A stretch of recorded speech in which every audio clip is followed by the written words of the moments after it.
Siya ang pinakamalas na tao na nabubuhay sa mundo. Biruin mo, sa araw na nanalo siya ng napakalaking halaga sa loto na kung magkataon ay siya na sana ang pinakamayaman na tao sa mundo.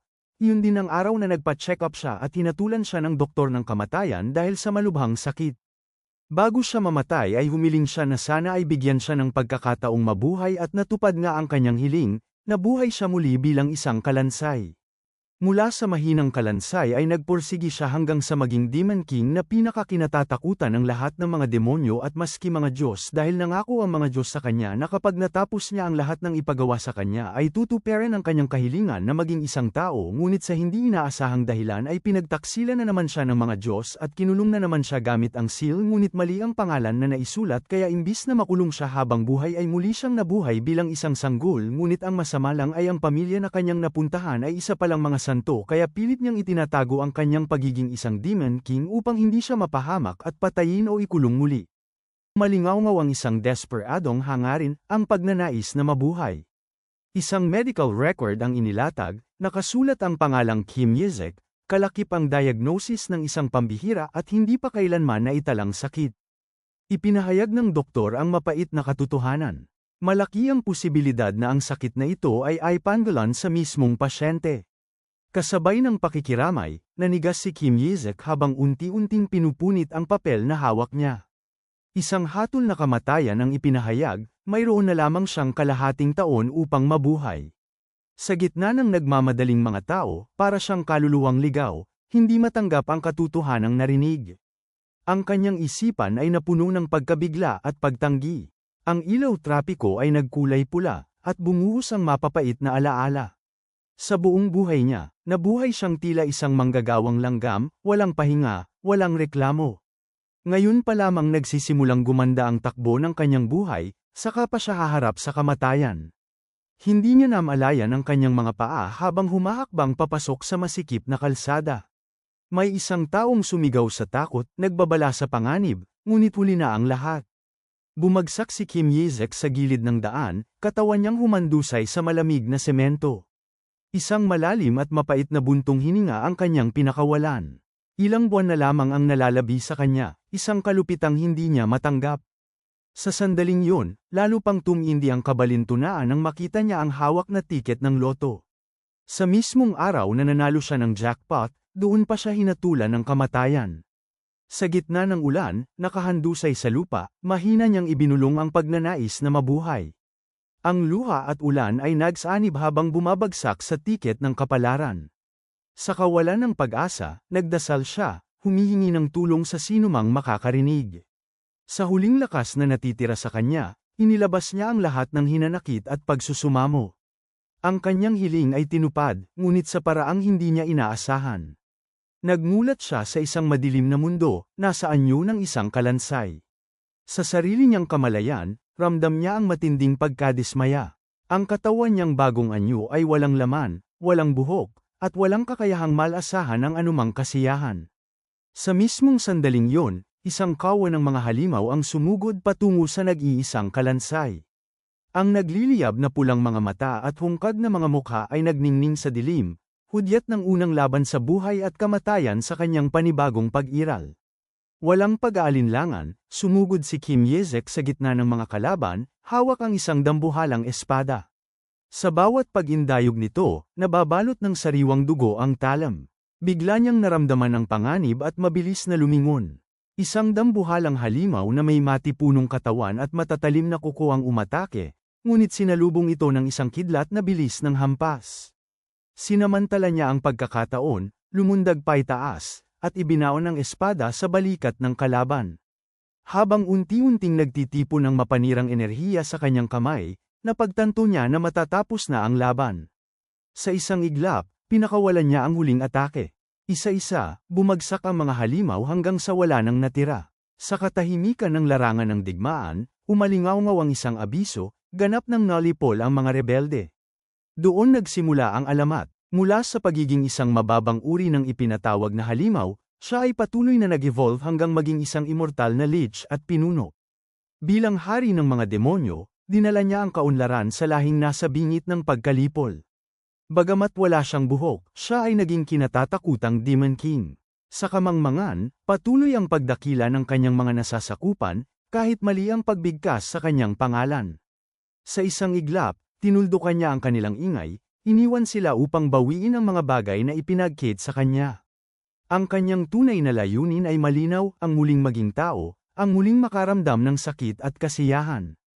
Matapos puksain ang hindi mabilang na mga kaaway at hominin maging ang banal, humarap siya sa mga Diyos na nagbigay sa kanya ng misyon. Sa harap ng kanilang mga trono, malinaw niyang ipinahayag na natupad na niya ang lahat ng ipinagawa sa kanya. Namangha ang mga Diyos, hindi inaasahan na matatapos niya ang isang gawaing inaakala nilang aabuti ng 500 taon. Subalit narinig na niya ang mga bulong-bulungan ng isang sabuatan. Batid niya ang lahat at naubos na ang kanyang pasensya. Hindi niya maunawaan kung bakit patuloy ang kanilang pagpapaliban, gayong natupad na niya ang lahat ng hinihingi nila. Ang kataas-taasang Diyos ay ngumiti ng makahulugan at nagmungkahing may isa pa silang nais ipagawa. Sa sandaling yun, lubos niyang naunawaan ang malupit na katotohanan. Hindi siya isang hungkag na bungo na maaaring basta na lamang lokohin. Nag-alab ang kanyang mga mata sa galit at puot. Hindi niya hahayaang apihin siya, Diyos man o hindi ang kaharap niya. Sumabog ang kanyang pagnanasang pumatay at buong lakas niyang ibinuhos ang galit sa kanila. Isiniwalat na ginamit lamang siya nang walang intensyong tuparin ang kanilang pangako. Nagkagulo ang dalawang Diyosa, may bumubulong na napagtanto na niya ang lahat, at may umaming ito ang kinatatakutan mula pa noong una. Sa gitna ng nag-aalab na pulang enerhiya, ipinahayag niya ang kanyang pagiging walang kamatayan, isang pag-iral na kinatatakutan maging ng banal na kaharian. Nang makita ng mga Diyos na hindi na nila siya kayang pigilan, nakiusap sila ng dagdag na panahon, nangangakong aayusin pa ang ilang bagay. Ngunit malinaw sa kanyang isipan na babayaran nila ito ng kanilang mga buhay. Inunat niya ang kanyang kamay at hinatulan ang mga taksil, tumatawa ng baliw habang nagbubuhos ng isang sumpa na magpapabagsak sa kanila. Isang alon ng madilim na enerhiya ang Ram-agasa at ibinagsak ang mga Diyos mula sa kanilang mga trono. Pinagmasdan ng Haring Kalansay ang kaguluhang kanyang nilikha, hanggang sa bigla siyang nanigas. Namangha siya sa kanyang sariling kamay habang may kakaibang puwersang lumilitaw. Unti-unting nawawala ang kanyang mana at hindi na siya makagalaw. Isang tinig na puno ng paghamak ang umalingaw-ngaw mula sa mga Diyos. Isang Diyos na may mapula-pulang buhok ang nagtaas ng isang banal na relikya, may ngising puno ng panlilibak. Ipinahayag nitong sinumang pangalan ang nakasulat doon ay hindi na makakagalaw, sino man siya. Sa likuran ng mahiwagang alupihan, nagningning ang sinaunang mga karakter. Ito ang pinakamataas na antas ng banal na relikya, ang pagpapaalis ng kalamidad. Ipinahayag nitong mabubuhay na lamang siya bilang isang hamak na insekto. Sa kabila nito, nanunuya pa rin ang Haring Kalansay, iniisip kung bakit hindi man lamang mas piniling maging mabalahibong uod. Tinukso siya ng Diyos, tinatanong kung bakit labis ang pagkahumaling niya sa buhok. Sa biglang sandali, sumabog ang banal na relikya sa matinding liwanag, ikinagulat ng Diyos. Sa huling sandali ng kalayaan, mas pinili ng Haring Kalansay na wasakin ang sarili kaysa tanggapin ang kapalarang maging isang insekto. Umalingaw-ngaw ang kanyang huling sumpa habang sumasabog ang mapanirang enerhiya mula sa kanyang katawan. Isang nakakasilaw na pagsabog ang lumamon sa kanyang anyo. Ang nakapangingilabot na shockwave ay nagpatag sa malaking bahagi ng banal na templo. Tinangay ang mga Diyos at may isang sumigaw sa hindi makapaniwalang tono, nagtatanong kung sadyang winasak niya ang sarili. Sa gitna ng mga guho, natagpuan ng dalawang Diyos ang alupihan at may nagtanong kung gumana ba ang sumpa. Sa wakas, nakahinga sila ng maluwag nang masiguro nilang ang kaluluwa ng Demon King ay naselyuhan na. Nagtipon ang mga Diyos at ipinahayag na sa tuwing nawawala ang isang Demon King, lalo silang lumalakas. Ang kataas-taasang Diyos ay nagpasya na lumikha ng perpektong sisidlan sa mortal na mundo upang lipulin ang lahat ng demonyo. Inutusan niya ang iba na pumili ng angkop na kaluluwa na ilalagay sa katawan ng santo. Habang malamig niyang tinitingnan ang insektong hawak niya, naalala niya ang mapagmataas na Haring Kalansay at nangakong pahihirapan ito magpakailanman. Bigla, nagising ang kamalayan ng Haring Kalansay sa kakaibang liwanag. Nalilito siya, iniisip kung muli na naman ba siyang nalinlang ng mga Diyos. Nagtataka siya kung bakit napakaliwanag at kung bakit may kakaibang init at basa siyang nararamdaman. Sa kanyang pagkagulat, napagtanto niyang may mga kamay na siyang muli. Isa na itong katawan ng tao. Hindi niya alam kung nagkamali ang mga Diyos o may mali sa selyo, ngunit malinaw na muli siyang nabuhay bilang tao. Isang tinig ng babae ang umalingaw-ngaw, nagpahayag ng pagkagulat sa pagbukas ng mga mata ng santo. Sa tabi nito, may isang lalaking bumubulong na mas mabuting magpahinga pa sana ang banal na nilalang. Sa gitna ng kalituhan, unti-unting naunawaan niya ang kanyang kalagayan. Kung ito man ay kapalaran o panibagong bitag, wala na siyang magagawa kundi tanggapin ang bagong simula. Nagpalitan ng mga ngiting puno ng masamang balak ang dalawang tagapag-alaga. Sa kanilang kilos ay malinaw ang balak na wakasan ang lahat. Bagamat kagigising pa lamang ng sanggol, determinadong ibalik siya sa walang hanggang pagkakatulog. Lumapit ang lalaki na may hawak na bote ng gatas, ang mukha'y may halong paumanhin at kalupitan, at walang pag-aalinlangang ipinasok ito ng sapilitan sa bibig ng sanggol. Ngunit ang bata, na may kalooban at diwa ng isang Demon King, ay mariing iniwas ang kanyang mukha. Nabigla ang lalaki at natigilan. Sa loob ng isipan ng sanggol, malinaw ang pagtanggi. Hindi niya kailanman kakainin ang kainahinalang bagay na yon. Sa sandaling yon, binigkas ng babaeng tagapag-alaga ang isang pangalan, ang pangalang Isaac. Parang tinamaan ng kidlat ang kamalayan ng sanggol. Nanigas siya. Ang pangalang yun ay agad niyang iniuugnay sa alaala ng nakaraan, sa mga nasasakupan niyang palaging mali ang pagbigkas sa kanyang pangalan bilang Isaac. Doon niya napagtanto ang katotohanan. Malamang ay nagkamali ang mga Diyos sa pagsulat ng kanyang pangalan sa selyo. Dahil doon, hindi siya tuluyang naselyuhan, kundi muling isinilang sa ibang katawan na may kaparehong pangalan. Sa loob-loob niya ay nilibak niya ang kamangmangan ng mga Diyos. Sa isang maliit ngunit napakalakas na suntok, napalipad ang bote ng gatas at ang lalaki ay napamura lamang. Nagpumiglas ang dalawang tagapag-alaga habang pilit hinahawakan ang sanggol, ang lalaki sumisigaw sa matinding takot, hindi makapaniwalang ang isang sanggol ay may ganitong lakas. Sa pilitang ipinasubo sa bata ang isang malabnaw at mabahong katas ng gulay. Sa loob ng kanyang isipan, nagngit-ngit siya sa galit. Iyon ay tila basura na may layuning pumatay. Kagagaling pa lamang niya sa pagiging tao, at ganito agad ang sinapit niya. Kumislap ang mapulang mga mata ng sanggol sa matinding pagbabantay nang maramdaman niyang may kakaibang puwersang pumapasok sa kanyang katawan. Napagtanto niyang may madilim na aura na nagmumula sa dalawang mamamatay taong nagkunwaring tagapag-alaga. Samantala, sa silangang gitnang banal na templo ng Imperyong Hila, isang matandang obispo na may tusong anyo ang naglakad sa marmol na pasilyo. Sa sarili niya'y kampante siyang nag-isip na ang sanggol ay tiyak ng patay sa oras na iyon. Ngunit naputol ang kanyang pag-iisip nang marinig ang isang tinig na puno ng awtoridad. Lumitaw ang emperador ng Imperyong Banal ng Hila, si Alexander Heathcliff Hila, na may maringal at nangingibabaw na presensya. Agad na yumukod ang obispo at ang kanyang mga kasama bilang pagbati sa anak ng imperyo. Matalim ang tingin ng emperador nang itanong ang dahilan ng kanilang pagpunta. May alam ng ngiti ang obispo nang ipahayag na naroon sila upang makita ang pinakabanal na kandidato ng angka ng Ashwa. Tinugon ito ng emperador ng may panunuya, waring ipinapahiwatig na tila pabigat para sa kanila ang pagdating dahil sa pagiging banal ng bata. Dagdag pa niya, magiging malaking problema kung may mangyaring masama muli. Bago pa man maipagwalang bahala ng obispo ang pahayag, isang nag-aalimpuyong sigaw ang umalingaw-ngaw mula sa malayo. Isang katulong ang nagmamadaling dumating, nauutal sa pagbabalita tungkol sa kalagayan ng batang amo. Sunod-sunod ang mga yabag sa pasilyo. Walang pag-aalinlangan, sinipa ng emperador ang pinto at pumasok, bakas sa kanyang mukha ang matinding pag-aalala. Sa loob, isang katulong ang napalingon na may mukhang punong-puno ng sindak. Sa sandaling yun, naglaho ang tiwala at kumpiyansa sa anyo ng emperador, napalitan ng matinding pagkabigla. Sa halip na trahedya, humanga ang lahat sa mataba at kaibig-ibig na itsura ng bata. Sa kabilang panig, halos hindi makapaniwala ang obispo. Nakita niya ang tambak ng mga walang lamang bote sa tabi ng kuna. 15 bote ang lahat, patunay na naubos ng sanggol ang laman ng bawat isa. Nagngit-ngit siya sa gulat, sapagkat ang ipinainom ay hindi karaniwang katas ng gulay.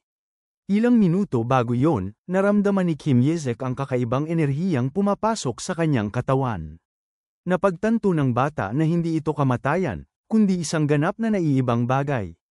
Ang berdeng likidong yun ay banal na lason, isang uri ng kamandag na sumisira sa banal na kapangyarihan at unti-unting naiipon sa katawan. Subalit para sa isang dating Demon King, ang lasong nilikha mula sa demonyong mahika ay isang perpektong handog. Sa kanyang dating anyong kalansay, lihim niyang ipinagdiwang ang pagkakataon. Ang pagbibigay sa isang demonyo ng ganitong uri ng pagkain ng mana ay isang napakagandang biyaya. Agad na umiyak ang bata, humihingi pa ng dagdag, ikinagulat at ikinalito ng dalawang tagapag-alaga. Ang lalaking tagapag-alaga ay nanuya, kampanteng hindi pa agad umepekto ang lason, at ipinagpatuloy ang pagpapainom. Masayang tinanggap ni Kim Yizek ang bawat patak, lihim na pinupuri ang kahangahangang kakayahan ng katawang ito sa pagsipsip ng mana. Nang mapuno siya ng enerhiya, ibinaling niya ang kanyang determinadong kamalayan sa susunod na hakbang. Pumasok siya sa mundo ng kawalan ng malay, lamusong sa kaibuturan ng kanyang isipan. Ang kanyang layunin ay ang pinagmula ng lahat. Sa ligtas na lugar na yon, sisimulan niya ang paglikha ng kanyang unang mana core. Buong focus niyang pinagsama-sama ang mahikang kapangyarihang kanyang nasipsip. Ang rumaragasa na enerhiya ay pinisil hanggang mabuo ang isang mahiwagang orb. Ngunit biglang naganap ang isang pagsabog ng mana na labis niyang ikinagulat. Ang mana core ay dapat isa lamang sa tatlong pangunahing kulay. Sa loob ng kanyang panloob na mundo, namangha siya sa nakita. Hindi ang kulay ang problema, kundi ang dami ng kapangyarihan na laman ng maliit at hindi pa ganap na nabubuong core. Sa sandaling yun, kumalat ang isang matagumpay ng ngiti sa kanyang anyo nang mapagtanto ang nakakatakot na potensyal nito. Tunay na lagpas ito sa kanyang inaasahan. Kung maalagan niya ito ng tama, siya ay magiging isang halimaw na higit pa sa kayang maisip. Biglang sumagi sa kanyang isipan ng isang pangalan mula sa nakaraan, si Isaac. Kasabay ng pangalang yun ay ang pinakaugat ng kanyang pagnanasa, ang mabuhay. Bumuhos ang mga alaala, naalala niya ang lubos na kawalang pag-asa na nagsilang sa Haring Kalansay at kung paano niya nagawang lumikha ng mga natatanging orihinal na buff at kakayahan. Sa puntong yun, napagtanto niya ang isang nakagigimbal na katotohanan. Ang lahat ng mga kakayahang yun ay minana ng bagong katawang ito.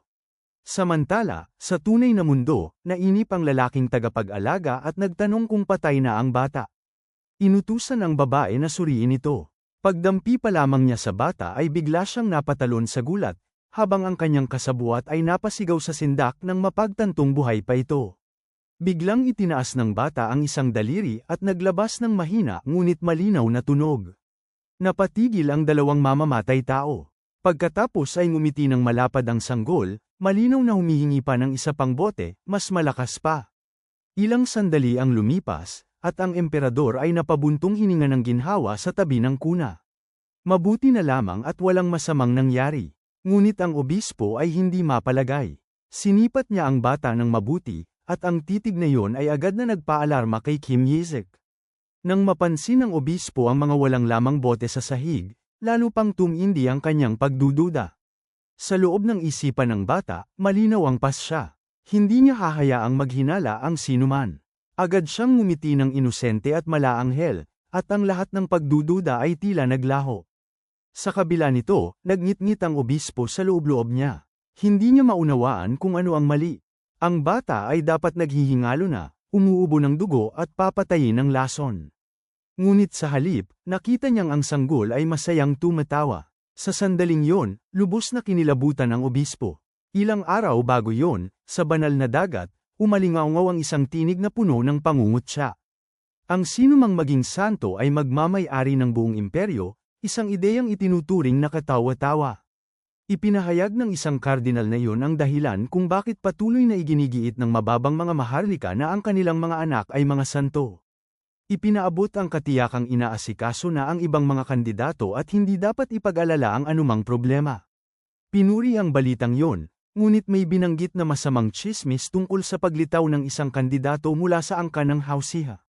Sa sandaling yon, kumislap ang mga mata ng kardinal sa matinding pagnanasang pumatay. Ikinabahala ng obispo ang banggit sa Hausiha, ang kanang kamay ng emperador, isang pamilyang hindi maaaring galawin. Sa galit, ibinagsak ng kardinal ang ginintoang kopete sa sahig at malamig na ipinahayag na marahil ay patay na ang bata bago pa man sila makarating. Ang kailangan na lamang ay kumpirmahin ang bangkay. Ipinagmalaki niyang kumilos na siya upang matiyak ang kamatayan nito. Para sa kanya, ang isang santo ay maaari lamang magmula sa kanyang sariling angkan. Sa masamang ngiti, tinapos niya ang alaala, puno ng katiyakan at kalupitan. Sa kasalukuyan, nanginginig ang obispo. Sinabihan siya na mamamatay ang bata, kaya hindi niya matanggap kung bakit buhay pa rin ito. Sa loob-loob niya ay sumisigaw siya sa pagkabigla at takot, hindi makapaniwala sa nangyayari. Sa sandaling yon, pumasok si Emperor Alexander. Napansin niya agad ang makinang na platinum na buhok ng sanggol at napangiti ng bahagya. Ipinunto niya sa obispo na ganoon din ang kulay ng buhok ng nagtatag ng kanilang imperyo, na para bang may ipinahihiwatig na mas malalim na kahulugan. Sa gilid, biglang nanlaki ang mga mata ni Kim Yezek nang mapagtanto niya kung sino ang bagong dating. Siya pala ang emperador. Samantala, si Alexander ay lihim na nag-isip na ang batang ito ay mas kahawig pa ng isang banal na nilalang kaysa sa kasalukuyang papa, at marahil ay siya ang huling kandidato sa pagkasanto. Ang ideyang yun ay parang kidlat na tumama sa isipan ni Kim Yok. Sa kanyang loob, nagalit siya. Hindi niya matanggap na ang emperador ay nagsisimula ng pumanig sa bata. Hindi nag-aksaya ng oras ang obispo. Agad siyang lumapit at magalang na yumuko, humihingi ng pahintulot na suriin ang bata. Walang emosyon na nagtanong ang emperador kung bakit kinakailangan yon. Ipinilit ng obispo na may kakaiba, dahil imposible raw para sa isang sanggol na uminom ng ganoong karaming katas ng gulay. Ngunit walang pakialam si Alexander at basta ipinahiwatig na walang masama kung ang isang kandidatong santo ay kumakain ng gulay. Sa loob ng bata, napabuntong hininga si Kim Yachek sa pagkadismaya. Iniisip kung paanong ang isang Demon King ay maaaring maituring na kandidato sa kabanalan. Gayunman, hindi pa rin sumuko ang obispo at patuloy na iginiit ang pagsusuri. Sa biglaang sandali, may madilim na agos ng demonyong enerhiya ang bahagyang tumagas mula sa maselang katawan ng sanggol. Napagtanto ni Kim Yezek ang kanyang nakamamatay na pagkakamali, may natira pala siyang enerhiyang hindi lubusang natunaw. Sa loob ng kanyang isipan ay sumiklab ang matinding sindak. Iniisip na maaaring nalantad na ang kanyang lihim. Dahan-daang inilapit ng obispo ang kanyang kamay, at napuno ng matinding pangamba ang bata. Ipinahayag ng obispo sa emperador na nakaramdam siya ng demonyong enerhiya mula sa sanggol, at isang mapanlinlang na ngiti ang lumitaw sa kanyang mga labi. Para sa kanya, malinaw na may anomalya at maaaring huwad lamang ang kandidatong ito. Sa kanyang plano, kailangan niyang ipatawag agad ang isang inquisitor upang magsiyasat. Mariing tumutol si Emperor Alexander. Para sa kanya, isang malaking kabastusan ang pagdududa sa isang kandidatong santo. Ngunit inilabas ng obispo ang kanyang alas. Ibinunyag na ang papa ay nakapili na ng isang bata mula sa pamilyang Beret bilang santo. Sa loob-loob ni Alexander ay kumulo ang galit, nauunawaan niyang ito ay isang hayagang maniobrang pampulitika. Kung hindi niya tatanggapin ang desisyon ng simbahan, hindi kikilalanin ang kanyang anak. Habang palihim na nakikinig, nauunawaan ni Kim Yezek ang buong sitwasyon. Maliwanag sa kanya na sinusubukan siyang alisin ng obispo. Dahil dito, bahagya siyang gumalaw, inihahanda ang sarili sa posibleng sagupaan. Inangat ng obispo ang bata at may kumpiyansang iniutos na ipatawag ang inquisitor. Ngunit biglang itinaas ni Emperor Alexander ang kanyang kamay at pinigil ang lahat. Ipinahayag niya na ang pamilyang Eshua ay pinakamalapit na kaalyado ng imperyo at iminungkahing ipagpaliban ang muling pagsusuri sa ibang araw. Napilitang yumuko ang obispo sa ilalim ng awtoridad ng emperador, subalit hindi nawala ang makahulugang ngiti sa kanyang mukha. Ibinanggit pa niya na nakausap na niya ang papa, at dahil dito ay pansamantalang ipagpapaliban ang seremonya ng paghirang sa prinsipe hanggang mapili ang santo. Lalong naging malinaw kay Alexander na ginagamit ng simbahan ang kapangyarihan nito laban sa imperyo. Sa loob ng bata, nag-alab ang galit ni Kim Yok. Hindi niya gustong manatiling kandidato sa kabanalan dahil napakadelikado nito at maaaring mabunyag ang kanyang tunay na pagkatao. Muling iminungkahi ng obispo ang agarang pagsusuri. Sa sandaling yon, nagpa siya si Kim Yezek. Kung tunay na tao ang bata, walang mangyayaring masama, ngunit kung demonyo, wawasakin daw ito ng pagsusuri. Bago pa matapos ang pahayag ng obispo, bigla siyang tinamaan sa mukha. Nabigla ang lahat nang tumalsik ang dugo mula sa bibig ng obispo. Ang salarin ay ang sanggol mismo, si Kim Yezek, na may bahagyang ngiti at daliring nabahiran ng dugo. Ang simpleng bote ng sanggol ay naging sandata. Sa loob ng kanyang isipan, hinamon niya ang obispo at nangakong paglalaroan ito. Hindi makapaniwala ang matanda kung paanong ang isang bote ay maaaring magdulot ng ganoong sakit. Sa paligid, napabulalas ang mga tao nang makita ang liwanag na nagningning mula sa bata. Inakala nilang banal na kapangyarihan yun at lalo nilang pinaniwalaan na tunay ngang santo ang sanggol. Masiglang iwinasiwas ni Kim Yizek ang makinang na bote, paulit-ulit na humahampas habang nagbubulalas lamang ng walang kahulugang tunog. Sa kanyang isipan, malinaw ang intensyon niyang haminin ang obispo. Ang bawat hampas ay nag-iwan ng bakas ng gininto ang liwanag. Sa gitna ng suntok at liwanag, napagtanto ng obispo na ang kapangyarihang yun ay tunay na mana. Samantala, hindi maitago ni Emperor Alexander ang kanyang kasiyahan sa nasasaksihan. Para sa kanya, kahanga-hanga ang liwanag na iyon. Inihanda ni Kim Yakhak ang huling hampas, balak na palakasin ang bote ng mahika habang patuloy na nagkukunwaring inosenteng sanggol. Ngunit sa gitna ng paggamit niya ng demonyong enerhiya, napansin niya ang kakaibang pangyayari. Kasabay ng bawat galaw, may bahagyang daloy ng banal na kapangyarihan na lumilitaw. Napagtanto niyang likas na hindi magkatugma ang demonyong enerhiya at banal na kapangyarihan, at marahil ay may kinalaman ito sa kanyang puting demonyong core. Samantala, basang-basa ng pawis ang obispo at baluktot sa matinding sakit ang kanyang mukha. Sa wakas, itinapon niya ang bote at malakas na sumigaw sa harap ng emperador, nanunumpang erehe ang bata at kailangang gamitan ng exorcism. Ngunit sinalubong lamang siya ng mapanghamak na tingin. Sa loob ng bata, wala nang pagsisisi si Kim Yizek sa kanyang ginawa. Dahan-daang idinampi ng maliit na kamay ng bata ang dibdib ng obispo. Sa sandaling yun, isang madilim na lilang agos ng masamang enerhiya ang agad na naramdaman. Napansin ni Kim Yachek ang lihim na itinatago ng obispo. Hinugot niya mula sa ilalim ng mga balot ang isang tuyot na kamay ng demonyo na may suot na gintong rosaryo. Nataranta ang obispo, tumutulo ang malamig na pawis nang mabunyag ang kanyang totem, isang selyadong bangkay ng mataas na demonyo na ginagamit niya upang sumipsip ng enerhiya. Hindi niya maunawaan kung paano nalaman ng bata ang kanyang lihim. Ang sagot ay ang nakakatindig balahibong ngiti ni Kim Yizek. Napuno ng matinding takot ang mukha ng obispo. Sinubukan niyang tumakas, ngunit bigla siyang hinayla pabalik ng demonyong kamay. Sa loob ng isipan ng bata, malinaw ang babala at parusa sa lahat ng panggugulo ng obispo. Isang malakas na bugso ng itim na demonyong enerhiya ang sumabog mula sa totem, sinundan ng malinaw na tunog ng pagpitik ng daliri. Isang dambuhalang anino ang umangat, at ang desperadong sigaw ng obispo ay umalingaw-ngaw habang isang madilim na halimaw ang lumitaw. Sa gitna ng kaguluhan, lihim na natawa si Kamach, hinahamak ang kawalan ng kakayahan ng obispo. Nabigla ang emperador at ang kanyang mga kasama sa biglaang paglitaw ng isang dark lich sa templo. Sa matinding galit, inakusahan ni Emperor Alexander ang obispo ng pagpapakawala ng demonyo. Walang magawa ang obispo kundi ang magpumilit na ituro ang bata bilang may kasalanan, ngunit wala nang naniwala sa kanya. Nag-utos ang emperador sa lahat ng kawal na protektahan ang batang Panginoon laban sa halimaw at sa traidor na obispo. Mabilis na inagaw ng isang gwardya si Kim Yizek mula sa mga kamay ng obispo. Sa loob-loob niya, palihim nang umisi si Kim Yizek, batid na matagumpay niyang nailigaw ang lahat. Sa gitna ng pagkubkob, tumindig ang Shadow Lich at malinaw ang bulong nitong utos, pumatay. Sa kabila ng inaasahan, itinuro nito ang bata bilang target. Sa sandaling yun, napatigil si Kamach sa hindi makapaniwala. Ang sariling halimaw na kanyang nailabas ay siya mismong tinutugis, at doon nagtapos ang sandaling iyon sa gitna ng nagbabantang panganib. Sumugod ang Lich ng tuwid patungo sa sanggol, dahilan upang mapayakap ng mahigpit ng gwardya ang bata sa matinding takot. Agad na sumugod ang iba pang mga kabalyero, handang ialay ang kanilang buhay upang maprotektahan ang batang Panginoon.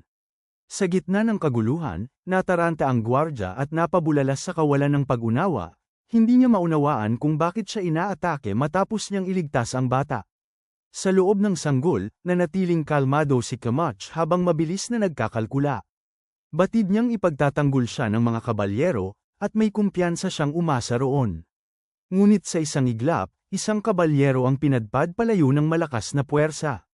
Nang mahulog ang helmet nito at mabunyag ang isang kalansay sa loob, doon lamang napagtanto ng gwardya ang kakilakilabot na katotohanan na kahit ang mga kabalyero ay hindi naganap na tao. Samantala, patuloy na umuungal ang Lich, inuulit-ulit ang pagnanais nitong patayin ang santo, habang sa malayo ay may ibang mga demonyong sumisigaw upang iligtas ang kanilang nahuling hari. Napabuntong hininga si Kim Hyuk habang muntik ng matamba ang gwardya. Sa sandaling yun, napagpasyahan niyang siya na mismo ang sesupil sa halimaw. Nagningning ang kanyang mapulang mga mata, at sigurado siyang hindi mapapansin ng sinuman ang paggamit niya ng mahika sa gitna ng kaguluhan. Muling sumugod ang Lich, at sa loob ng sanggol ay may mapait na pagdaing. Sa buhay na ito, tila lahat ay may hanggarang patayin siya. Matalim ang titig ni Kim Hyuk habang hinarap ang nilalang, ang galit ng isang hari ay malinaw na sumasalamin sa kanyang mga mata. Sa kaibuturan ng kanyang kamalayan, umalingaw-ngaw ang tunay niyang kalikasan bilang isang hari ng mga kalansay. Nang maramdaman ng Shadow Lich ang presensya ng kinatatakutang nilalang, nagsimulang manginig ang buong katawan nito. Nakilala nito ang nakakatakot na pagkatao sa harap niya. Ngunit sa pisikal na mundo, si Kim Isak ay tila nakatulala lamang.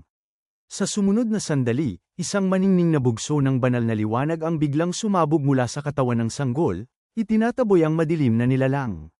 Napatigil sa paghinga si Emperor Alexander at ang kanyang mga tauhan sa nasaksihang himala.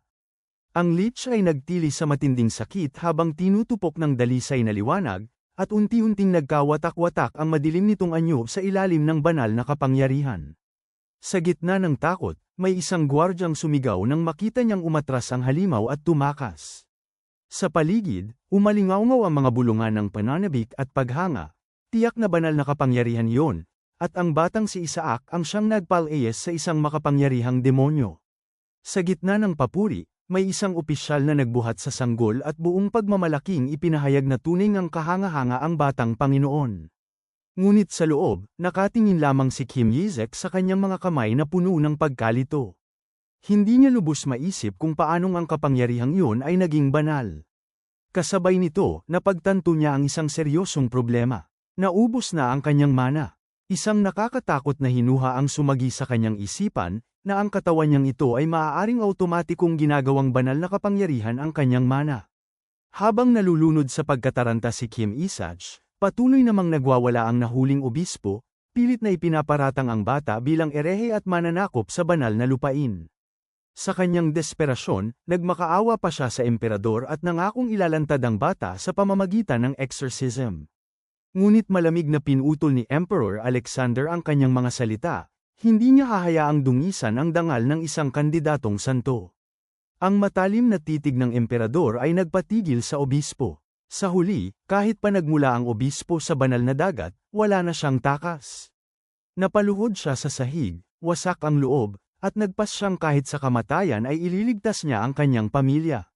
Sa sandaling yon, nagningning ang kalupitan sa kanyang mga mata. Isang dambuhalang banal na lobo ang kanyang ipinatawag. Sumiklab ang gininto ang liwanag habang sumugod ang espiritong halimaw patungo sa emperador at sa sanggol na buhat nito. Nagngit-ngit si Emperor Alexander, na pagtantong tuluyan ng inilantad ng obispo ang kanyang tunay na anyo. Sa loob ng bata, may halong pangungutya si Kim Isek, alam niyang hindi siya mapapatay ng ganitong uri ng pag-atake. Ngunit bago pa siya makakilos, may isang masakit na katotohanang sumampal sa kanya. Wala na siyang natitirang mana. Sa biglaang sandali, isang bugso ng malamig na asul na enerhiya ang humiwa sa hangin. Umungal ang lobo sa sakit habang tuluyang sinupil ng mahiwagang puwersa. Isang nagyayelong tinig ang umalingaw-ngaw mula sa mga anino, nagbabala laban sa sinumang magtangkang saktan ang isang direktang inapo ng aswa. Mula sa malamig na hamog, lumitaw ang isang figurang balot ng asul na kasuotan, dignipikado at mabigat ang presensya.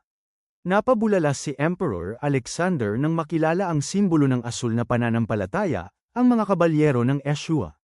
Ang lalaking may pilak na buhok ay lumakad pasulong, at ang kanyang aura ay dumadagundong sa paligid. Siya ang ikapitong anak ng pamilyang Ashwa, si Relihua.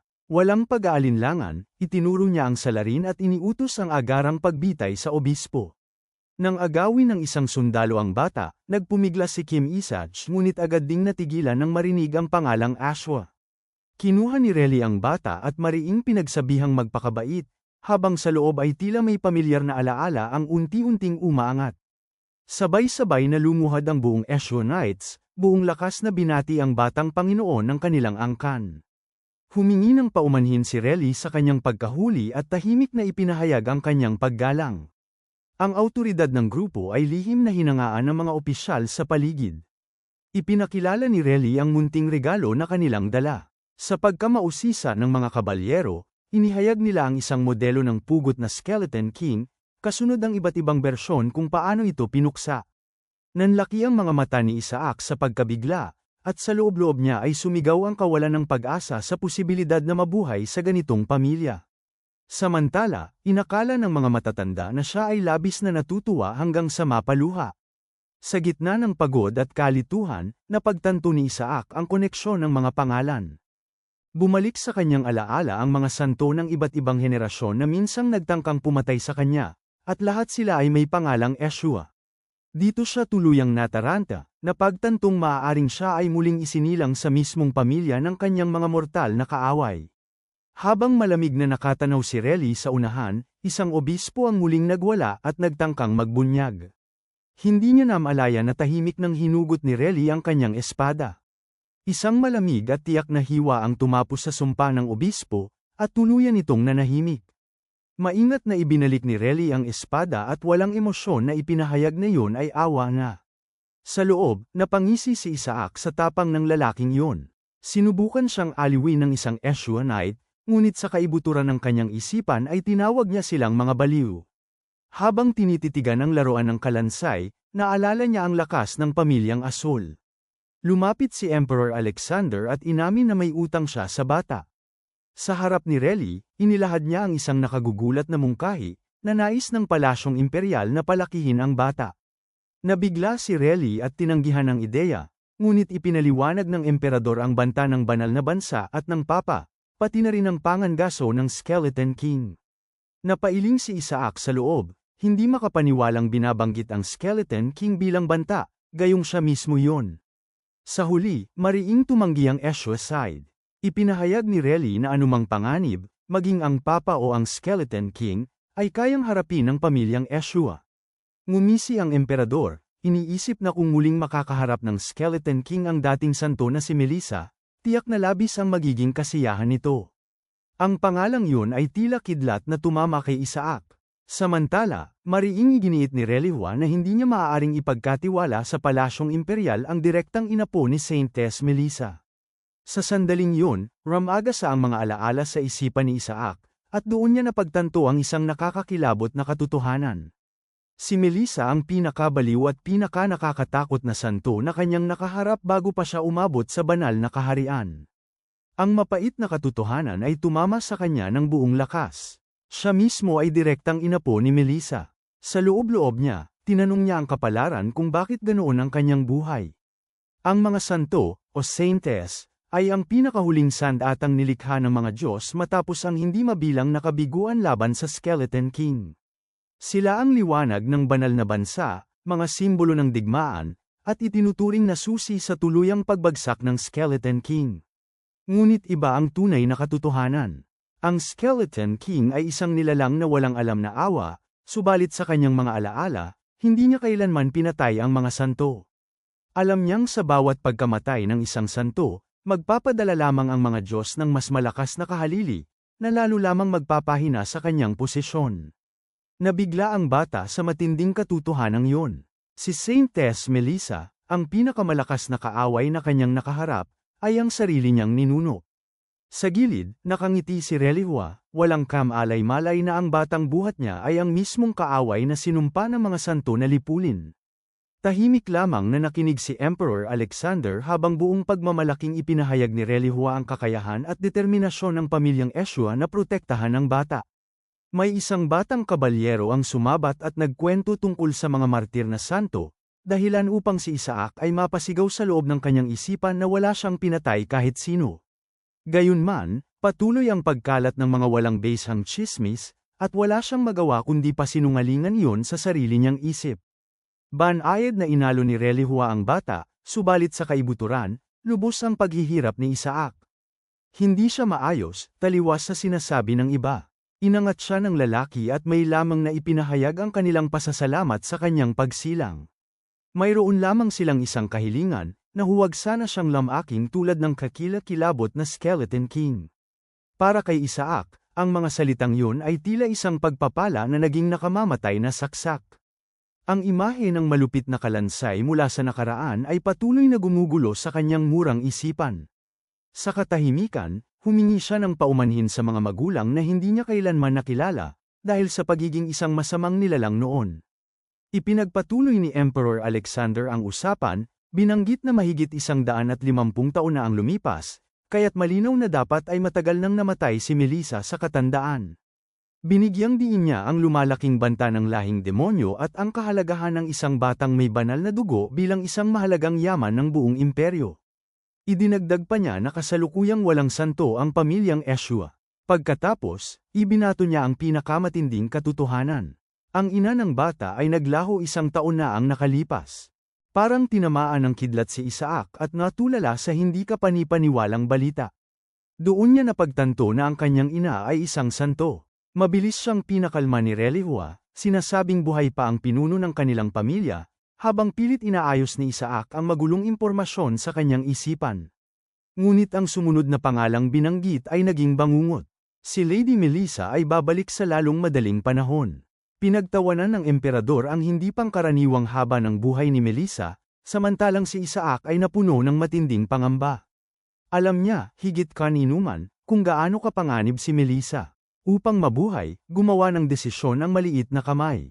Mahigpit nitong hinawakan ang daliri ng emperador. Ginamit ni Kim Yezek ang lahat ng kanyang kakayahan sa pag-arte, kumurap-kurap ng kaakit-akit, at ang simpleng kilos na yun ay tuluyang nagpahina sa puso ni Emperor Alexander. Sa tagumpay, hinarap ng emperador si Relihua at ipinahiwatig na ang bata mismo ang nagnanais pumunta sa palasyong imperial.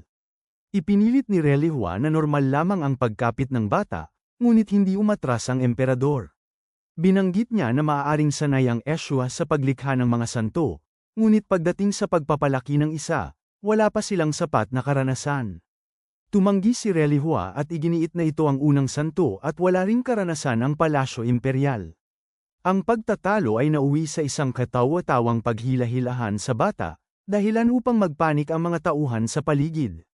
Sa pagitan ng buhay at kamatayan, sumigaw si Kim Yezek sa loob ng kanyang isipan, determinado siyang pumunta sa palasyong imperial upang mabuhay. Sa sandaling yun, naramdaman niya ang isang mainit na agos ng liwanag, ang pinagmumula ng buhay, na nagmumula mismo sa emperador. Doon niya nakita ang tunay na landas ng kaligtasan. Nagpasya siyang hindi palalagpasin ang pagkakataong yun. At tila narinig ng emperador ang kanyang desisyon, dahil ngumiti ito na parang may pagkaunawa. Gayunman, kasabay nito ay may malamig na pangamba ang sumiklab sa puso ni Kim Yachek. Sa ibang lugar, sa ilalim ng malamig na liwanag ng buwan, ang nabigong obispo ay nakaluhod at nagmamakaawa. Pilit niyang ipinagtanggol ang sarili, iginiit na gumamit ng mana ang nilalang at tiyak na produkto yon ng demonyo. Isang nagyayelong tinig ang sumagot mula sa dilim, tinatanong kung sinasabi ba niyang ang mga Diyos ay magbibigay ng banal na kapangyarihan sa isang hamak na demonyo. Sa gitna ng desperadong pagtutol ng obispo, isang espada ang inilapit sa kanyang mukha. Dahan-daang binigkas ng misteryosong pinuno ang hatol ng banal na dagat. Isang mabilis na kidlat ng espada ang pumihil sa huling pagmamakaawa ng obispo. Naligo sa dugo ang mukha ng kardinal habang malamig niyang idineklara ang hatol na kalapastanganan.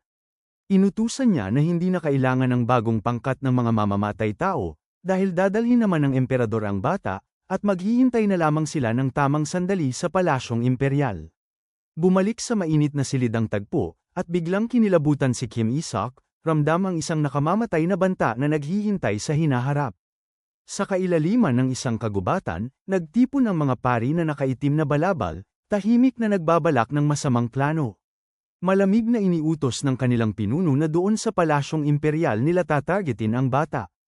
Ang malulupit nilang kaisipan ay tila umabot kay Kim Yezek, at malinaw sa kanilang hangarin na sa pagkakataong ito, hindi na siya makaliligtas. Sumikat ang araw bilang hudyat ng pagsisimula ng bagong paglalakbay. Nakahiga sa kanyang duyan, binalika ni Kim Yezek ang napakahalagang desisyong ginawa niya. Sa sandaling yun, napagpasyahan niyang patungo siya sa Eshua. Sa malayo, ang kanyang tapat na hukbo ng mga undead ay umuungal sa dalamhati. Ngunit may dahilan ng lahat ng iyon. Ilang araw bago nito, isang kakaibang liwanag ang sumabog sa silid, na ikinatakot ng lahat ng nakasaksi. Nabigla si Emperor Alexander nang ang banal na liwanag ay magmula sa batang kanyang karga. May opisyal na nagmungkahi na hindi ligtas ang sambahayang Eshua, ngunit hinarap siya ni Relihua at may panunuyan niyang ipinahiwatig na baka iniisip ng iba na puro halimaw at bangkay ng demonyo lamang ang naroon. Doon napagtanto ng emperador na yun mismo ang pinagmumulan ng kaligtasan. Ibinulalas ni Relihua ang kanyang alas, sinasabing ang pinakamahalagang bagay na taglay nila ay ang katawan ng Skeleton King. Nabigla si Kim Yusak at sumigaw sa loob ng kanyang isipan sa pagkabatid na hawak nila ang kanyang dating katawan. Hinawakan ni Relihua ang maliit niyang kamay at tila sinabing dapat ay mas maaga pa niya itong nabanggit. Sa isang biglaang pasya, itinuro ni Kim Yusak si Relihua, nagbubulalas ng walang saysay na tunog habang umingiti ng pinakamaliwanag. Sa kanyang kilos, malinaw ang pasya na pumunta sa Eshua. Tuluyang natunaw ang matigas na kalooban ni Relihua sa sobrang pagkakyut ng bata. Sa kasalukuyan, sakay ng karwahe, tinanggap ni Kim Yezek ang kapalit ng kanyang desisyon. Kailangan niyang isuko ang palasyong imperial, ngunit yun lamang ang paraan upang mabawi ang kanyang lumang katawan. Naalala niya ang kanyang dating kapangyarihan, isang katawang hinubog ng mana na kayang lumaban maging sa mga Diyos. Naunawaan niya na ang tinig ng kaligtasan ay nagsabi ng isang bagay, na ang pagsunod kay Relihua ang tanging paraan upang mabuhay.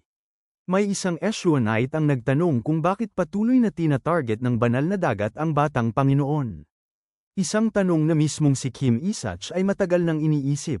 Ibinunyag ni Relihua ang isang nakakagulat na lihim. May propesya ang mga Diyos na ang santo ay aampunin bilang anak ng isang Diyos. Nabigla si Kim Yezek sa rebelasyong yun. Nang malaman na ang santo ay magiging papa, isang posisyon ng ganap na kapangyarihan na kapantay ng emperador, naging malinaw ang lahat. Ang sambahayang Beret, na matagal nang nagmamay-ari ng trono ng papa siya, ay nanganganib mawalan ng kapangyarihan, at dito nagsimula ang isang marahas na tunggalian. Sa loob ng marangyang karwahe, tahimik na nagpatuloy ang kanilang paglalakbay, habang ang kapalaran ng bata ay unti-unting humuhubog sa isang mas malaking banggaan sa hinaharap. Biglang nagmadaling nagulat ang isang alalay, halatang balisa at pawisan. Ipinahayag niya na nakarating na sila sa Ducado, subalit may malaking suliraning humaharang sa kanilang pagpasok. Sa mismong tarangkahan ng lungsod, may nakahandang pangkat ng mga gwardya na hamarang sa kanilang daraanan. Malamig ang tinig ng kapitan habang ipinababatid na hindi sila pahihintulutang makapasok sa Ducado. Sumiklab ang galit ni Relihua. Hindi niya matanggap ang kawalang galang at hayagang pagharang, lalo na't malinaw ang sagisag ng sambahayang Eshua. Ngunit ang gwardya ay ngumisi ng may halong panunuya, ipinapakita na alam nila kung sino ang kaharap nila at sinasadya talaga ang kanilang ginagawa. Sa isang iglap, nagdilim ang paligid. Isang mabigat at nakapipigil hiningang presensya ang kumalat, at isa-isang nagmaterialisa ang mga nilalang na demonyo, umaapaw sa pagnanasang pumatay. Malinaw ang kanilang pakay, ang bata na may dalang banal na dugo ng mga santo. Sa loob ng karwahe, nabigla si Kim Yezek. Hindi siya makapaniwala sa kanyang nakikita. Mahigpit niyang ipinagbawal ang pag-atake sa teritoryo ng mga tao. Sa kanyang isipan, mabilis na pumasok ang hinala na maaaring may kinalaman ito sa bagong Demon King. Hindi nagtagal, lumitaw ang isang general ng mga demonyo, umaatungal habang ipinapahayag na may utos ang kanilang hari na lipulin ang lahat ng santo at mga saintes. Idinagdag pa nito na isinasagawa nila ang kautusan sa ngalan ng dakilang Skeleton King, at tuwirang binanggit ang pagpatay sa batang santo. Sa loob-loob ni Kim Yachek, sumabog ang tahimik na galit. Wala siyang ibinigay na ganitong utos, at malinaw na may gumagamit ng kanyang pangalan. Sa parehong sandali, isang bughaw na kidlat ang humiwa sa hangin, at isang demonyo ang naglaho sa isang kisap mata. Umatungal ang general ng demonyo sa pagkabigla nang makita si Relihua na humarap sa kanila. Matalim na parang kutsilyo ang titig ni Relihua habang walang takot niyang hinarap ang demonyo. Inihanda niya ang kanyang espada, at nagsimulang magtipon ng banal na liwanag sa kanyang paligid. Buong panata niyang ipinahayag na para sa kapakanan ng lahat, lilipulin ng Eshua ang lahat ng kasamaan. Sa isang iglap, pinakawalan niya ang kanyang kapangyarihan, malinaw ang layunin na tugisin ang mga demonyo hanggang sa pinakalalim ng impyerno. Sa gitna ng labanan, nilibak ni Relihua ang Skeleton King, sinasabing tunay na masama ito dahil ginagamit lamang ang mga tauhan nito bilang panangga sa sariling kapalaran. Nagngalit ang mga demonyo sa galit at isa sa kanila ang sumugod, hinahamak ang mga tao. Sabay-sabay na umalingaw-ngaw ang sigaw ng buong hukbo ng demonyo, handang mamatay para sa kanilang paniniwala at sa muling pagkabuhay ng kanilang hari. Habang nagaganap ang sagupaan, isang kabalyero ng pamilyang Eshua ang humakbang pasulong, inilabas ang espada upang ipagtanggol ang karwaheng nasa likuran.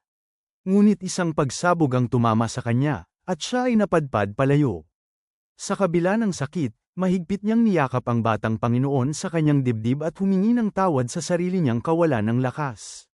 Agad niyang binuhat si Kim Yizek at tumakbo papasok sa isang bahagyang masukal na kagubatan upang humanap ng pansamantalang kanlungan.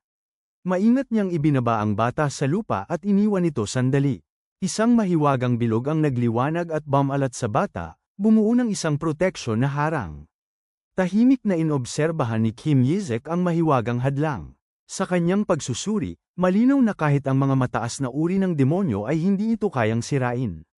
Isang kahangahangang depensa, ngunit kasabay nito, may pumasok na mabigat na katotohanan sa kanyang isipan. Kung walang makapasok mula sa labas, wala ring makalalabas mula sa loob. Ipinihit niya ang sitwasyon sa kanyang kapakinabangan. Ipinasara niya ang kanyang mga mata at pinaga niya ang pinagmumulan ng kaligtasan. Sa loob ng isang tila kosmikong espasyo, nagsimula siyang magpatawag. Isang pamilyar na tawag ang umalingaw-ngaw, at unti-unting nagmaterialisa ang isang aninong nilalang na may mapulang matang kumikislap at ngiting mapanganib.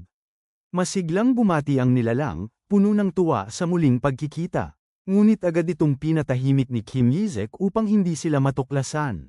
Ang anino ay hindi maitago ang pananabik, tunay na inakala nitong hindi na sila muling magkikita. Ipinaliwanag ni Kamach na ang nilalang na ito, si Whisper, ay isang may kamalayang salamangka sa pagtuklas na kanyang nilikha upang hindi na niya kailangang magpanatili ng detection magic sa gitna ng labanan. Habang bumubuhos ang mga papuri ni Whisper, napailing si Kim Yizek sa loob-loob niya. Gayunpaman, agad niyang inutusan ang nilalang na maghanap ng mga kaaway. Kumislap ang mapulang mga mata ni Whisper at sinimulan ang pagtukoy mula sa himpapawid. Sa kasalukuyang kalagayan, umabot sa 100 metro ang saklaw ng pagtuklas. Mabilis nitong tinukoy na may 88 kaaway, lahat ay mga demonyo, at wala sa kanila ang may kakayahang direktang umatake sa bata. Sa kabilang panig, may isang demonyong nakamaskara ang lihim na nagkakalkula. Kung patuloy pang lalakas ang seguridad, magiging delikado ang kanilang misyon. Kailangan nilang kumilos bago sila tuluyang matuklasan ng pamilyang Eshua. Sa loob ng harang, nagpasya si Kim Yizek na kahit pa kailangan niyang gamitin ang lahat ng nakaimbak niyang mana, kailangan niyang tapusin ang banta. Ngunit biglang huminto si Whisper. Mula 88, bumaba ang bilang ng mga kaaway sa 51, saka naging 31. Nabigla si Kim Yizek sa biglaang pagbabago. Napagtanto niyang si Relihua at ang kanyang mga kabalyero ang sistematikong lumilipol sa mga demonyo. Isang kabalyero ang sumigaw ng babala sa nalalapit na presensya, at agad na iniutos ni Relihua ang pagbuo ng depensibong porma sayon. Hindi nagtagal, 4 na lamang ang natirang demonyo, at sa gitna ng kaguluhan ay may lumitaw na demonyong kahawig ng vampira, nag-aanyaya ng kooperasyon sa layuning patayin ang santo. Pinagtuunan nito ng pansin ni Whisper, lalo na ang paulit-ulit na pagbanggit sa salitang santo. Sa sumunod na sandali, isang alon ng lilang enerhiya ang dumaan at winasak ang natitirang mga demonyo, habang ang kanilang huling sigaw ng papuri sa Skeleton King ay umalingaw-ngaw. Nang inig sa takot ang isang Eshua Knight sa biglang paglitaw ng napakadilim na kapangyarihan. Iniulat ni Whisper na wala nang natitirang kaaway, ngunit may isang bagong presensya na kanyang natukoy, isang Shadow Lich. Ang dambuhalang aninong nilalang ay lumitaw sa harap ng mga kabalyero at nagbanta ng kamatayan sa sinumang manggahas humawak sa kanyang hari. Sa loob ng harang, natarante si Kim Yizek. Hindi niya maintindihan ang kaguluhang dulot ng nilalang. Ang Shadow Lich ay patuloy sa kanyang baliw na pag-uusal, ang katapatan nito ay nabaluktot at naging isang mapanganib na obsesyon matapos ang pagkakalaya nito. Nagbabala ito laban sa pagtingin man lamang sa kanyang hari. Hindi nauunawaan ni Relihua ang wika ng demonyo, ngunit agad niyang iniutos ang paghahanda sa labanan. Samantala, sa loob ng harang, napamura si Kamach sa kalituhan ng sitwasyon, batid na kinikilala siya ng nilalang bilang Skeleton King. Habang ang leech ay lumilipad lampas sa mga kabalyero, napagtanto ni Relihua ang target nito. Diretso itong patungo kay Isaac. Sa galit ni Kim Yizek, malinaw na siya ang sentro ng pansin. Ngunit alam din niyang hindi niya maaaring hayaang masira ang napakahalagang reserba ng mana. Gamit ang walang saysay na pagbulalas ng isang sanggol, nagbigay siya ng utos. Agad na sumunod ang leech. Isang malakas na hampas ng anino ang tumama sa mahiwagang hadlang, at sa isang malakas na ugong, ito ay tuluyang nagwasak. Napasigaw ang mga kabalyero sa kawalan ng pag-asa nang mawala ang proteksyon ng kanilang batang Panginoon. Malaya na, bahagyang tinapat ni Kim Yizek ang kanyang nasasakupan bilang papuri, saka muling nagbigay ng utos na itigil na ang kaguluhan at magpahinga. Naiwan ang Shadow Leech na tuliro at hindi maunawaan ang biglaang pagbabago ng sitwasyon, habang ang kaguluhan ay pansamantalang humupa sa gitna ng kagubatan. Pinakawalan ni Kamach ang kanyang kapangyarihan at sa isang iglap ay napilitang lumiit ang leech habang naglalabas ng desperadong hiyaw. Natulala si Reli, hindi makapaniwala sa kanyang nasasaksihan. Sa harap niya, isang sanggol ang tila nagawang gawing totem ang isang demonyo, at ang bata ay nakaupo lamang sa tabi ng nanigas na demonyong kamay na parang walang nangyari. May isang kabalyero ang napasigaw sa sobrang pananabik at tuwa. Ipinapahayag na sa isang kisap mata ay nagawang gawing totem ang demonyo, at lalo pang humanga sa pambihirang kakayahan ng bata. Sumabay ang buong pangkat ng mga Asher Knights sa masiglang sigawan at pagbati para kay Isaac. Sa gitna ng papuri, lihim na naisip ni Kamach na hindi yun banal na mahika kundi purong mahika lamang. May isa pang kabalyero ang masayang sumingit, ipinapaliwanag na sa mga oras ng panganib, kadalasan ay doon pinakamatingkad na lumilitaw ang tunay na liwanag ng isang tao. Sa kanyang pagsusuri, naramdaman daw ng demonyo ang banta mula sa batang Panginoon kaya ito dumiretso sa pag-atake. Kinuha ng komandante ng mga kabalyero ang bata at buong kumpiyansa niyang ipinahayag kay Reli na tiyak na santo ang batang ito. Bagamat tinaboy ni Reli ang labis na pambabala, napilitan pa rin siyang aminin sa sarili na santo man ang bata o hindi. Kakaiba at higit sa karaniwan ang taglay nitong likas na halaga. Subalit kasabay ng pag-amin na yun, may mas mabigat na pangamba ang umangat sa kanyang dibdib. Sa kabila ng lahat, lalaki ang bata. Sa likod ng isip niya, muling bumalik ang sumpa ng Skeleton King, at sa isang biglaang pagpupursigi ay kinuyam niya ang kamao at nagningning ang kanyang mga mata sa determinasyon. Sa solemn na at matatag na tinig, nanumpa ang komandante ng Asher Knights na bilang pinuno ng kanilang hanay. Ipagtatanggol niya si Young Master Isaac, ang kinabukasan ng pamilyang Ashawa. Tahimik na tumango si Reli, at ang panatang yun ay tila lalo pang nagpapatatag sa pasya niyang gawin ang tama. Mahina niyang binigkas sa sariling pag-amin na napakabobo niya sa labis na pangamba sa sumpa, samantalang ang batang ito ang siya mismong magtataas sa dangal ng kanilang pamilya. Inabot ng kamay ni Reli ang bata. Binuhat niya si Kim Yizek na may maliwanag ng ngiti. At sa kagalakang tila wala ng puwang para sa alinlangan, ipinahiwatig niyang uuwi na sila. Sa kanyang paninindigan bilang tiyuhin, nangako siyang tuturuan ang bata ng maraming bagay at palalakihin itong maging isang dakilang banal na kabalyero. Hindi niya alam na ang naiisip ng bata sa loob ay iisang hangarin lamang, ang mabawi ang dating katawan. Habang idinaragdag pa ni Reli ang pangakong maghahanap siya ng paraan upang iligtas ang bata sa maikling buhay, napahinto si Kim Yizek sa pagkabigla, dahil yun ay tumama sa kanya bilang isang hindi inaasahang pahayag. Sa tuwa, inihagis-hagis siya ni Reli sa hangin na parang laro, at inakala niyang ang panak na reaksyon ng bata ay tuwa lamang. Pagkatapos, masigla niyang ipinahiwatig na pagdating sa bahay, ang unang ituturo niya ay kung paano sampe ng Skeleton King.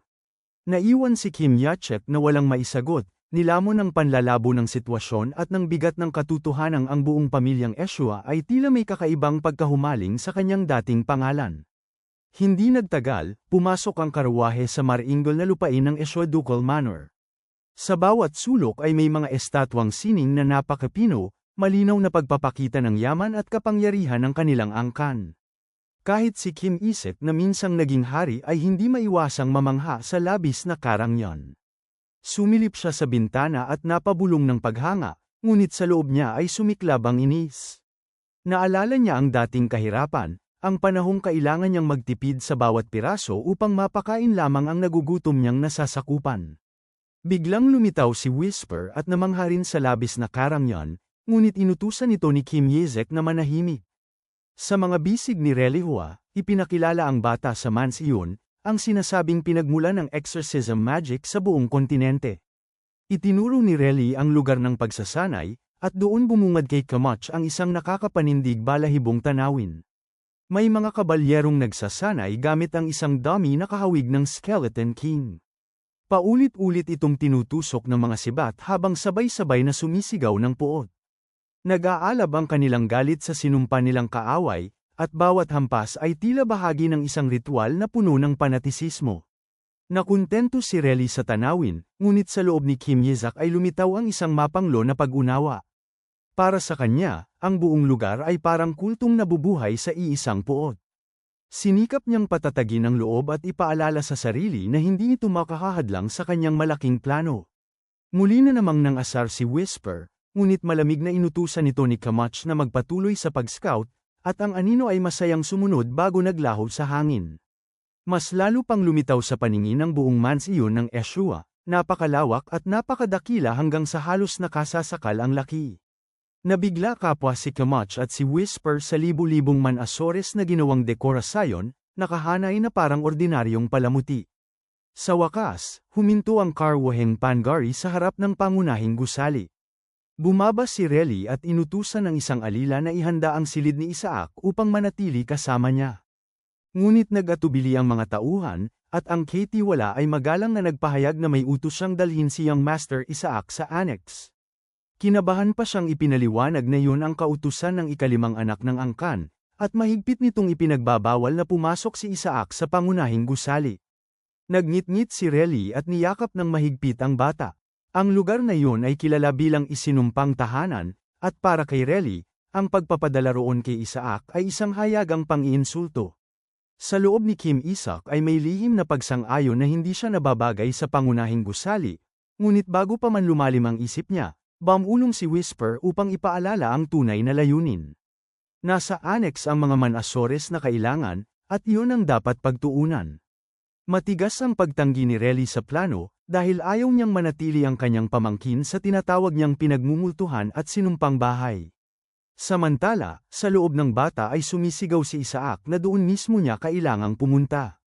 Ngunit patuloy na isinusulong ni Reli ang sariling plano, nangakong magbabasa siya ng mga kwento tungkol sa mga santong pumapatay sa Skeleton King, bagay na lalo pang nagpalalim sa pangamba ni Isaac, dahil para sa kanya yun ay parang pag-uusig na nakabalot sa anyo ng aral.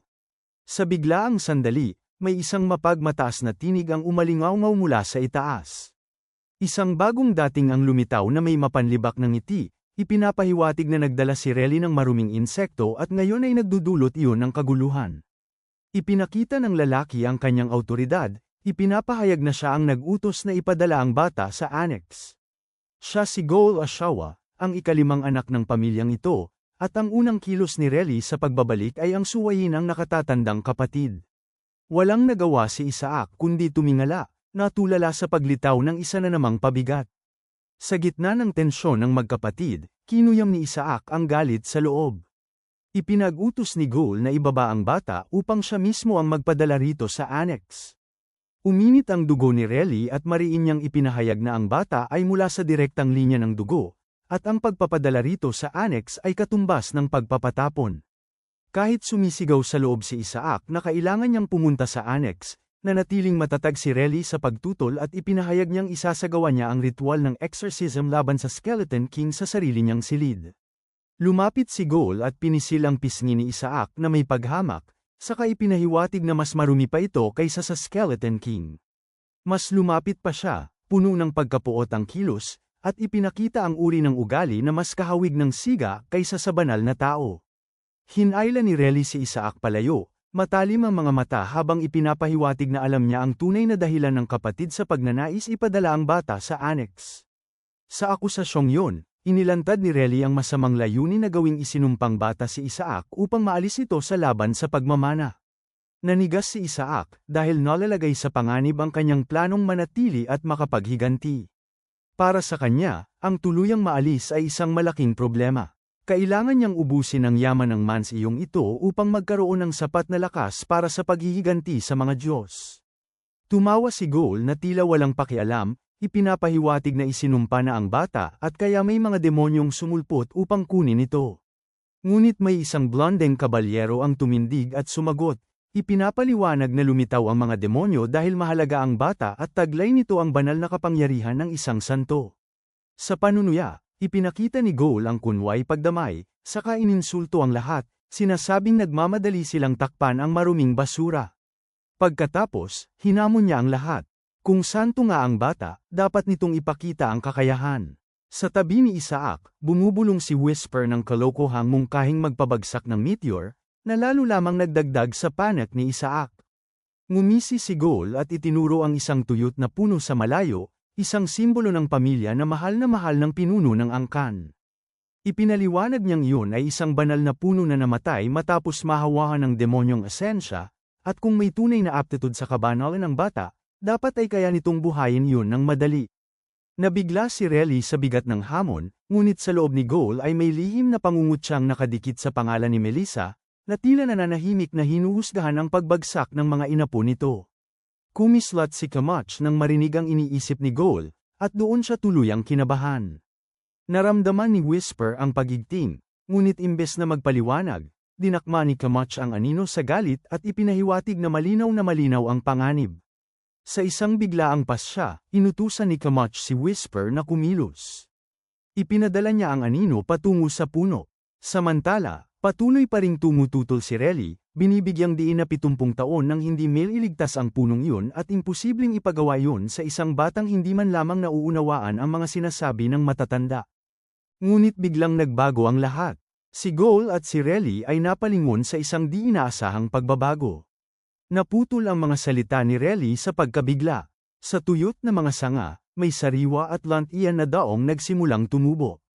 Unti-unting nabalot ng sigla ang buong puno hanggang sa tuluyan itong mabuhay, naglalabas ng maningning na liwanag na tumagos sa paligid.